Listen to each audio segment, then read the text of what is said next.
She had 24 hours to save a billion-dollar company from collapse. 24 hours before the man she secretly loved lost everything his family built over 3 generations. The betrayal came from inside, from someone he trusted with his life. And Margaret Chen, a 52-year-old executive assistant who'd spent 30 years invisible in the corner office, held the only evidence that could stop it. But revealing what she knew meant risking her career, her reputation, and possibly her life. Because the person trying to destroy Richard Hastings wasn't just any employee. It was his own brother. And that brother had just walked into her office, closed the door behind him, and said 5 words that made her blood run cold. "I know what you found." Margaret's hand hovered over her phone. One call could save the company. One call could expose the truth. But as Richard's brother stepped closer, blocking her only exit, she realized something terrifying. He wasn't here to threaten her. He was here to make her an offer she couldn't refuse. What happened in the next 60 seconds would change 3 lives forever. Before we dive deeper into Margaret's story, if you believe that loyalty and love deserve to win, I'd be so grateful if you'd take just a moment to hit that like button. Subscribe to this channel and comment the city you are watching from. Your support means the world and helps me bring you more stories of courage and kindness. And please, share this with someone who needs to hear that doing the right thing always matters, no matter how long it takes. Thank you so much. Now, you won't believe who ended up with everything in this story. The file should never have existed. Margaret Chen found it on a Thursday evening, long after everyone else had gone home. She'd been looking for last quarter's financial reports in the archives when her hand brushed against a folder wedged behind a filing cabinet, hidden in a space so narrow she almost missed it. The label was blank. No date, no department code, nothing. That alone should have told her to leave it alone. But 30 years of managing Richard Hastings' world had taught her that unmarked files usually meant trouble, and trouble left unchecked had a way of destroying everything. She opened it. Her hands began to shake before her mind could fully process what she was seeing. Bank statements, transfer records, offshore account numbers, wire confirmations dating back 7 years. Someone had been systematically bleeding money from Hastings Global Industries. Small amounts at first, then larger and larger sums. $47 million gone. The forgeries were sophisticated. The paper trail deliberately tangled. But Margaret had worked in this company since before computers replaced typewriters. She knew every signature, every approval process, every financial protocol. And she knew, with a sickening certainty that made her stomach drop, exactly whose handwriting was on these authorization forms. James Hastings, Richard's brother, the man Richard trusted more than anyone in the world. The CFO who'd stood beside Richard at their father's funeral and promised to protect the family legacy. Margaret pressed her palm against her chest, trying to slow her racing heart. If this information got out, it would destroy Richard. But if it didn't get out, the company would collapse anyway, taking 3,000 jobs with it. She thought of Richard's face, the way exhaustion had carved lines around his eyes lately, the way he'd aged under pressure he didn't even understand was manufactured. If you've ever discovered a truth that could hurt someone you care about, you know exactly how Margaret felt in this moment. The weight of knowledge, the burden of choice. Stay with me, because what she does next will surprise you. But this wasn't the first time she'd found something she wasn't supposed to see. To understand why this discovery shattered her, you need to know how Margaret Chen's story really began. 30 years earlier, she was 22 years old, fresh out of business school with a degree she'd worked 3 jobs to afford. Her first day at Hastings Manufacturing, she wore her only professional suit and carried her mother's vintage leather briefcase, determined to prove she belonged in a world that didn't often make space for young women who looked like her. She was hired as a junior assistant to Thomas Hastings, the company founder, a silver-haired gentleman who reminded her of her grandfather, stern but fair. That's when she met Richard. He was 28 then, being groomed to take over the family business, and he had this way of walking to the office like he was always late for something important. Their first conversation lasted exactly 47 seconds. He'd needed a file for a meeting, couldn't find it, and Margaret located it in under a minute. He looked at her, really looked at her, and said thank you like he meant it. Such a small thing. But nobody else had really seen her that day. The years that followed blurred together in a mosaic of late nights and early mornings. Thomas Hastings died suddenly when Richard was 30, a heart attack that left everyone reeling. Richard inherited an empire he wasn't quite ready for, and Margaret, barely 24, became his executive assistant by default. She watched him grow into leadership, make mistakes, learn from them, transform his father's manufacturing company into a global industry powerhouse. She was there for every triumph, every setback, every 3 a.m. crisis that required coffee and clear thinking. And somewhere in those years, without meaning to, without ever saying a word, Margaret Chen fell in love with a man who never quite noticed she existed beyond her remarkable efficiency. She learned to live with it, the way you learn to live with a chronic ache. Some loves aren't meant to be spoken. Some devotions are their own reward. Or so she told herself every single day for 3 decades. But that locked drawer in her desk, the one only she had the key to, it held more than just company secrets. Which brings us back to that Thursday evening, and the file that changed everything. Richard Hastings at 58 was nothing like the uncertain young man who'd inherited his father's company 3 decades ago. He'd built Hastings Global Industries into a billion-dollar empire, expanded from manufacturing into technology and sustainable energy, employed over 3,000 people across 4 countries. Wall Street respected him. His competitors feared him. Trade publications called him a visionary. But Margaret, who knew him better than anyone, could see what others missed. He was lonely. His marriage to Vanessa 15 years ago had been practical, strategic even. She came from old money, understood the social obligations of his position, looked perfect in photographs at charity galas. But there was no warmth there, no real partnership. Margaret had watched that marriage crumble slowly, then collapsed 2 years ago in a bitter divorce that left Richard even more isolated than before. Vanessa had walked away with a settlement that made headlines, and Richard had walked away with nothing but relief and an even deeper distrust of intimacy. His brother James, 55 and charming in that effortless way some men are, served as chief financial officer. They'd always been close, or so everyone thought. James had the same Hastings blue eyes, the same aristocratic features. But where Richard carried the weight of responsibility, James seemed to glide through life untouched by worry. He had a joke for every meeting, a smooth answer for every question. Richard trusted him completely. That trust, Margaret now realized, had been weaponized. The company was worth $1.2 billion on paper, but recently there had been tension. Board meetings ran longer. Richard came back from them looking drained, confused by financial irregularities he couldn't quite pinpoint. The numbers didn't add up, but every time he questioned them, James had explanations that sounded reasonable enough. Margaret had watched Richard doubt himself, watched the stress age him, watched him lose sleep over problems he didn't know were deliberately created by the person he trusted most. And she'd been helpless to comfort him, locked in her role as the efficient assistant who kept his calendar and brought his coffee and stayed carefully, painfully invisible. Until now, because the documents Margaret found didn't just prove James had been stealing from the company for 7 years. There was something else in that file, something that would explain why. Margaret barely slept that night. She lay in her small apartment staring at the ceiling, the folder locked in her briefcase beside the bed like a ticking bomb. By morning, she'd made her decision. She would tell Richard everything. She would show him the evidence, help him understand the scope of the betrayal, stand beside him as he confronted his brother and rebuilt what had been broken. It was the right thing to do, the only thing to do, but someone else had made a decision too. She arrived at the office at 6:30, earlier than usual, hoping for a few quiet hours to organize her thoughts and prepare her approach. But James Hastings was already there, sitting in her chair behind her desk, his expensive suit perfectly pressed, his smile perfectly cold. "I know what you found," he said, and the casual way he said it made her blood freeze.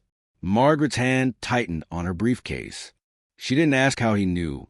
Men like James always had ways of knowing things. He didn't threaten her. That would have been easier. Somehow. Instead, he stood slowly, walked around the desk, and leaned against it with the relaxed posture of someone proposing a simple business transaction. $2 million, he said. Enough to retire comfortably. travel the world, finally live the life you've sacrificed for 3 decades in this office. All you have to do is destroy that file and disappear. Clean. Simple. We both walk away. Margaret felt the weight of the offer settle over her like a suffocating blanket. $2 million.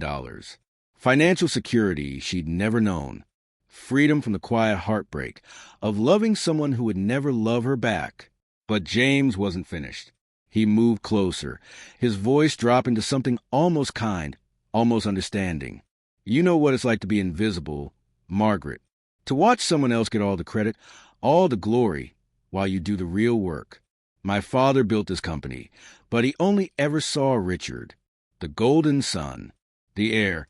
I was just a spare, useful for balancing books and smiling at investors. You've been invisible too. You understand what that does to a person. And God help her, she did understand.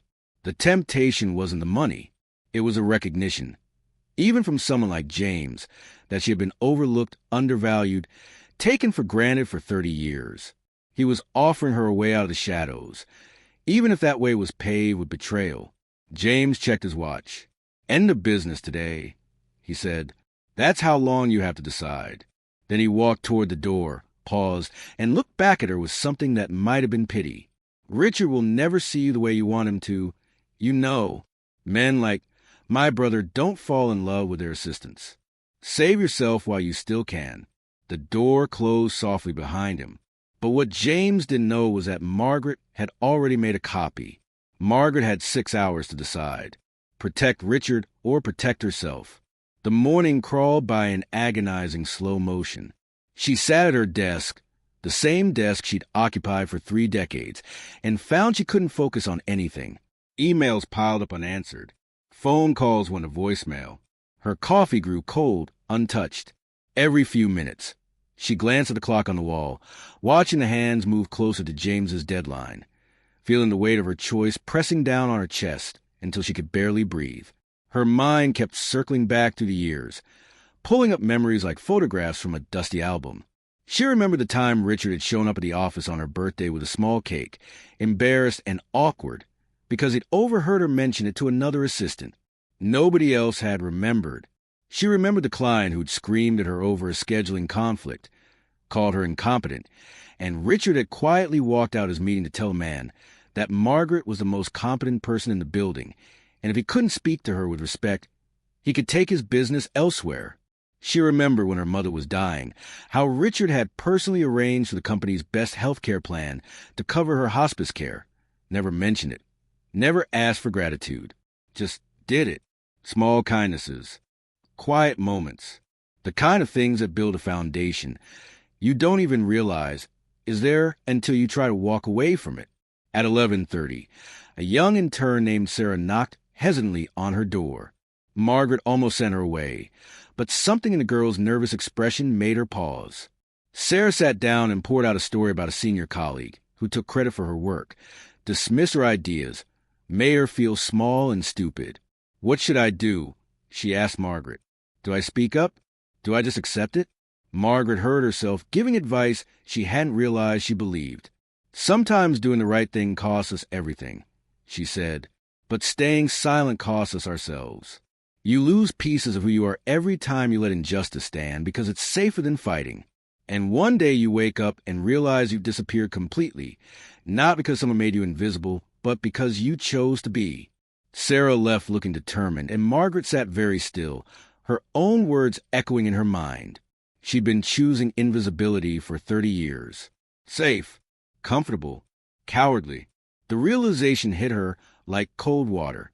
She couldn't betray Richard, not for $2 million, not for anything, not because of some romantic fantasy that he might finally see her, but because she would have to live with herself afterward. And she knew, with absolute certainty, that the woman she'd be after taking James's money was not someone she could bear to become. Margaret pulled out her keys and unlocked the bottom drawer of her desk, the one she'd kept locked for 25 years. Inside the folder with embezzlement evidence, she kept something else. Letters. Handwritten letters on expensive stationery, yellowed now with age. She'd almost forgotten they were there, tucked away like relics from another life. They were from Thomas Hastings, Richard's father, written to her during the last year of his life when his health was failing and he spent more time at home than in the office. She unfolded the first one, her hands trembling slightly. Dear Margaret, it began, I wanted to thank you for your loyalty to this company and to my son. You have a gift for seeing what others miss, for holding things together when they threaten to fall apart. Richard is lucky to have you, though I'm not sure he knows it yet. The letters continued, each one expressing gratitude, offering encouragement, acknowledging her in ways she desperately needed. But it was a final letter, written 2 weeks before his death, that made her breath catch. Margaret, I'm an old man, and I notice things people think I don't see. I know you care for Richard, perhaps more than is comfortable for you to admit. I want you to know that I trust you to guide him when I'm gone, to be the steady hand he needs even when he's too stubborn to ask for help. You have more strength than you realize. Use it. Protect him. Protect what we've built. And perhaps someday he'll see what I've always seen, that you're extraordinary. Thomas Hastings had known. All along, someone had seen her, truly seen her, and trusted her with what mattered most. Margaret carefully folded the letters and placed them back in the drawer. Then she opened her computer and began preparing a complete report, every piece of evidence documented, every transaction traced, every lie exposed. She would not be invisible anymore. At 3 o'clock, the board convened for an emergency meeting.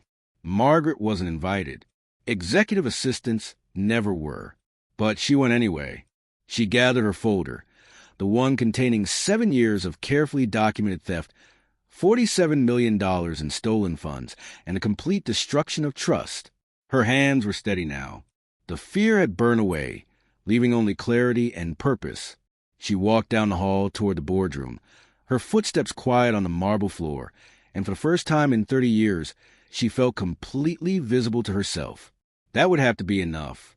Richard hadn't known the meeting was happening until an hour before.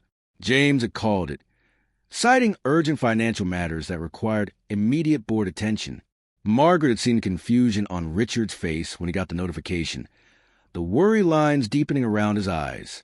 He didn't know he was walking into an ambush. James had spent months carefully positioning board members, planting seeds of doubt about Richard's leadership, suggesting that perhaps the company had outgrown its founder's son. This meeting was meant to be the final move.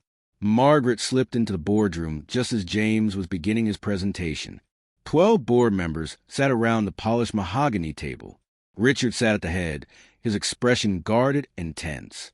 James stood at the front with a confident smile and a presentation loaded on the screen behind him.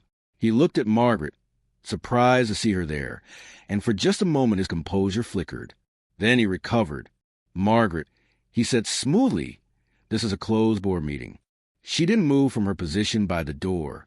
Before you proceed, she said quietly, there's something you need to see. Her voice was steady, but it cut through the room like a blade. All eyes turned to her. Richard's face registered shock at her presence, then concern.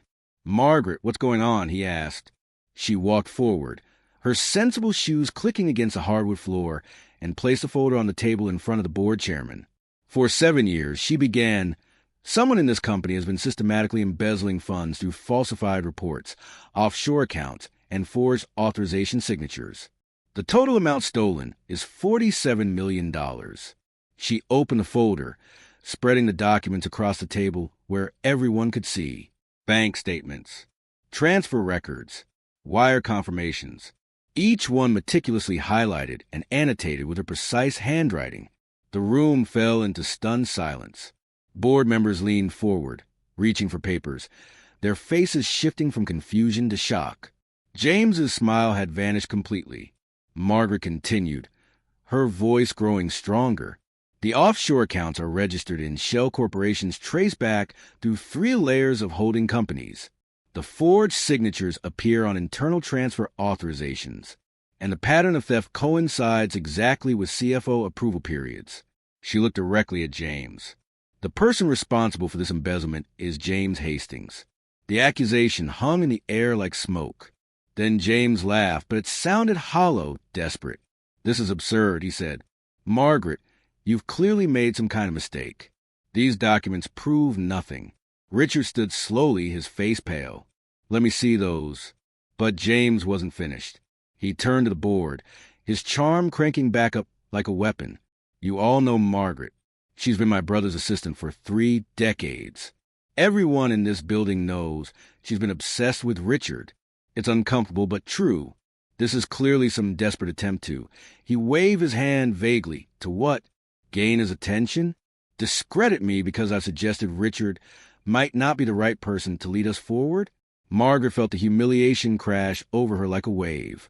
Her secret, the one she guarded so carefully, exposed and weaponized in front of 12 of the most powerful people in the industry. Several board members looked away, embarrassed for her. But she didn't run. She didn't cry. She simply opened her briefcase and pulled out a second folder. "Here are the forensic accounting reports I commissioned privately," she said. "Here are the authenticated signature analyses. Here are the testimonies from 3 separate banks confirming account ownership. And here are the communications between James Hastings and the Shell Corporation managers discussing how to hide the transfers." Her voice was ice. "My feelings for Richard are irrelevant to the evidence. Math doesn't lie because someone is in love." Richard moved to the documents, his hands shaking as he picked them up. "James," he said quietly, his voice breaking. "James, tell me this isn't real." But James's face had transformed. The charm was gone, replaced by pure rage. "She's a pathetic woman who's wasted her life pining for a man who never even saw her." He spat. "You think this makes you a hero, Margaret? You're still just the assistant. Still invisible. Still nothing." Richard's voice, when it came, was like steel. "James, you're done here." Security. Now, 2 security guards appeared at the door, as if they'd been waiting. As they moved toward James, he was still shouting, "You've always been blind. Richard, she loves you and you never even noticed. How pathetic is that? How pathetic is she?" Margaret stood perfectly still, tears running silently down her face, but her spine was straight. She had saved them all. The room erupted as James was escorted out, still yelling. The board chairman called for order. An emergency vote was held. The evidence was irrefutable. Criminal charges would be filed. Richard's position as CEO was secure. And in a unanimous decision that surprised everyone, Margaret Chen was promoted to Vice President of Operations with an immediate seat on the board. They applauded her. But as the room slowly emptied, board members stopping to shake her hand and thank her, Richard remained seated, staring at the documents that proved his brother had betrayed him. And Margaret remained standing, wondering if saving everything had cost her the one thing she'd never dared to hope for. The boardroom emptied slowly. Board members filed out in small clusters, their voices hushed and urgent as they processed what had just happened. Margaret stood near the window, her back to the room, trying to compose herself. She'd done it. She'd saved the company, exposed the truth, protected 3,000 jobs. But the cost felt crushing. James's words echoed in her mind. Pathetic, invisible, nothing. 30 years of devotion reduced to a humiliating spectacle in front of the people whose respect she'd spent decades earning. She heard Richard ask her to stay, his voice quiet and strained. The door closed behind the last board member. And for the first time in 30 years, Margaret and Richard were truly alone with the truth between them. The silence stretched out, heavy and thick. Margaret couldn't bring herself to turn around. She stared out the window at the city below, at people moving through their lives, unaware that hers had just shattered into pieces she wasn't sure she could put back together. Richard finally spoke. "Why didn't you tell me 5 years ago when you first suspected?" His voice wasn't angry. It was broken. Margaret closed her eyes. "I didn't have proof then," she said softly. "Just inconsistencies. Small things that didn't add up. I couldn't risk being wrong and hurting you with false accusations against your brother." 5 years, Richard repeated. "You've been carrying this burden alone for 5 years?" She turned to face him then. He looked devastated, older somehow than he had that morning. "It wasn't just about protecting you from the truth," she said. "It was about being certain. About having irrefutable evidence. Because I knew that when this came out, it would destroy you in ways that had nothing to do with money." And she'd been right. She could see it in his eyes, the grief of betrayal, the agony of misplaced trust. Richard ran his hands through his hair, a gesture she'd seen 1,000 times when he was overwhelmed. James was right about one thing. He said, "Finally, everyone in this building has known how you feel about me." Margaret felt the blood drain from her face. "Richard, I never let it affect my work. I never," she started, but he held up his hand. "Everyone knew except me," he continued. "I've been blind." He pulled a folder from his briefcase, one she recognized as her personnel file. "Do you know how many times over the years I've been told I should replace you?" Margaret stared at him, shocked. "What?" "Every girlfriend I ever had," he said, opening the file and spreading out 30 years of performance reviews. "Every single one marked exceptional. My ex-wife, board members. They all said you were too devoted, that it was inappropriate, that your feelings for me were unprofessional, and I should distance myself from you." Margaret felt like the floor was tilting beneath her. She'd never known, never suspected that her carefully hidden love had been so obvious, or that it made Richard's life complicated. "I refused every time," Richard said, and his voice was softer now. "I told myself it was because you were the best assistant I'd ever had, that your work was irreplaceable, that the company needed you." He looked up at her, and something in his expression made her heart stop. But that wasn't the whole truth. "After my divorce, my therapist asked me why I never remarried, why I never even seriously dated. I told her I hadn't met anyone I could trust. She asked me if there was anyone in my life I did trust completely." Margaret couldn't breathe. Richard stood, walked toward her slowly. "I said yes," he continued. "One person. For 30 years. Someone who knew everything about me, who'd seen me at my worst and my best, who'd never asked for anything, never judged, never left. My therapist asked why I didn't pursue a relationship with that person, and I gave her every logical reason. Professional boundaries, power dynamics, the risk to our working relationship. But the real reason?" He stopped just a few feet away from her. "I was a coward, Margaret. I convinced myself that what I felt was just professional respect, gratitude, that the comfort I felt in your presence was just familiarity, that the way I looked forward to seeing you every morning was just routine." His voice broke slightly. "But watching you stand up in that boardroom today, risking everything for me, exposing yourself to humiliation to save me from my own blindness, I can't pretend anymore. I can't be a coward anymore. 30 years, Margaret. 30 years you've been right there, and I refuse to see it." Margaret's tears were falling freely now. "See what?" she whispered. Richard reached out, hesitated, then gently took her hand. "That I love you," he said simply. "That I probably loved you for longer than I'm willing to admit. That the reason I couldn't move on after my divorce was because I was already committed to someone. I just didn't have the courage to acknowledge it. Margaret, I'm not asking you to stay my executive assistant. You're a vice president now. You could work anywhere in the company, anywhere in the world. What are you asking?" she managed to say through her tears. Richard's thumb traced gentle circles on the back of her hand. "I'm asking if a foolish man who took 30 years to see what was right in front of him might have a chance. I'm asking if you could forgive me for being so blind. I'm asking," he paused, took a shaky breath, "if maybe we could start over, not as boss and assistant, as equals, as partners, as whatever you're willing to give me." Margaret looked at this man she'd loved for 3 decades, finally seeing her, finally asking. "Richard," she said softly, "I'm 52 years old." "And I'm 58, he replied. "We've wasted enough time, don't you think?" Then he kissed her, gentle and reverent and full of 30 years of unspoken longing, and Margaret Chen finally stepped fully into the light. 6 months later, Hastings Global Industries looked different, not in the obvious ways. The building was the same.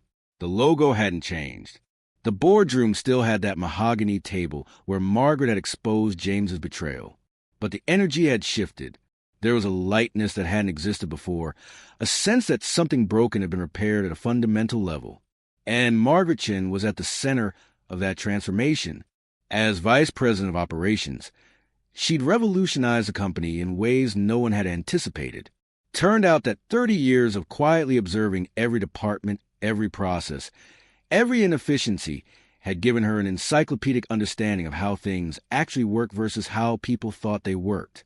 She'd identified $12 million in efficiency improvements within her first 3 months, streamlined supply chains that had grown bloated over decades, renegotiated vendor contracts that nobody had bothered to review in years, implemented communication systems that eliminated the gaps between departments. The employees loved her because she knew them, had always known them, remembered their names and their children's names and what mattered to them. She led with the same quiet competence she'd always had, but now she had the authority to actually implement the changes she'd been noticing for years. The company's stock hit an all-time high. Trade publications ran features about her, the unexpected executive who'd saved a billion-dollar empire and then improved it. But the biggest change wasn't in the quarterly reports or the efficiency metrics. It was in Richard. Margaret watched him during board meetings. The way he smiled more easily now, the way the tension had left his shoulders. He laughed at jokes. He delegated without anxiety. He trusted his team in ways he'd never been able to trust before, because the person who betrayed that trust was gone, and the person who'd earned it completely was finally beside him where she belonged. They worked together differently now, as equals, partners in every sense. He sought her counsel on major decisions not because she was his assistant, but because her insight was invaluable, and she challenged him when she disagreed, something she'd rarely done before, and he loved her for it. Their relationship became public gradually, naturally. It started with Richard bringing Margaret coffee in the mornings, a reversal of their old dynamic that made the other executives smile. Then they were seen having lunch together, not in his office but in the cafeteria, sitting with employees, Margaret laughing at something Richard said. When they attended the annual shareholders meeting together, Richard holding her hand as they walked in, nobody was surprised.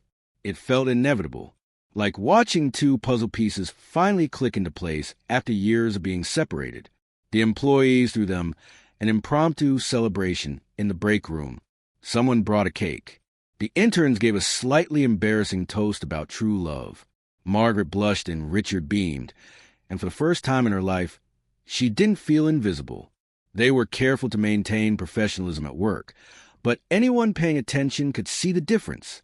The way Richard looked at her during presentations, the way Margaret touched his arm when making a point, the private smiles they shared across conference tables. This wasn't some scandalous office romance. This was two people who'd earned each other through decades of loyalty and finally had the courage to claim what had always been there. They took their first real vacation together, something Richard hadn't done in 10 years. A week in Italy, walking through vineyards, eating long meals, talking about everything and nothing. Margaret wore sundresses instead of business suits. Richard forgot to check his email. They held hands like teenagers and kissed in public squares and didn't care who saw them. James's trial concluded during their 4th month together. He was convicted on 17 counts of embezzlement, fraud, and conspiracy. 8 years in federal prison. He'd tried to apologize to Richard from jail, a letter full of excuses and justifications and requests for forgiveness. Richard hadn't responded. He kept the letter in his desk drawer, unopened after the first reading. Margaret had found him staring at it one evening. Some betrayals don't get forgiveness, he'd said quietly.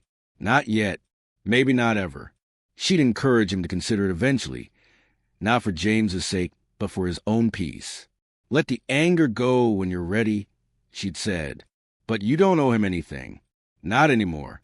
That was her gift, Richard realized.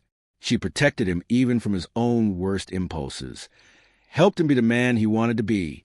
But the biggest change wasn't in boardrooms or balance sheets. It was simpler than that. Richard Hastings, who'd spent 20 years isolated despite being surrounded by people, wasn't lonely anymore.